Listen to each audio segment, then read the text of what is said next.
Hello everyone, কেমন আছো সবাই? আশা করি ভালো আছো আর আমি অনেক ভালো আছি। তো বিয়ের পর প্রথমবার একটা বিগ ব্লগ তোমাদের সঙ্গে শেয়ার করছি।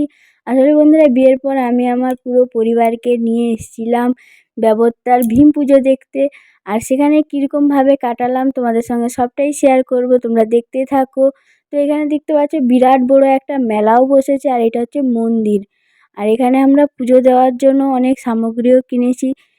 দেখো, অনেক কিছু পুজো দেওয়ার জন্য ছিল, আমরা সেখান থেকেই পুজোর জিনিসপত্রও নিয়েছি অনেক। এইটা হচ্ছে আমাদের ভীম ঠাকুর, দেখতে পাচ্ছ কত সুন্দর আর কত বড়, আর পুরো গায়ে কত টাকা দেখতে পাচ্ছ। সমস্ত সবাইয়ের মানত পূরণ করার জন্যই এরকম দিয়েছিল। আর এখানে দেখো কত লোক, পুরো ভিড় হয়ে গেছিলো। তো বন্ধুরা, তারপরে দেখো এখানে একটা মহাভারতের দৃশ্য তুলে ধরা হয়েছে। তারপরে এখানে ছোট ছোট ভীম ঠাকুর আছে, কারোর যদি মানত থাকে তারা তৈরি করে দিয়ে যায়। তো নেক্সট ব্লগে আবার দেখাবে, টাটা।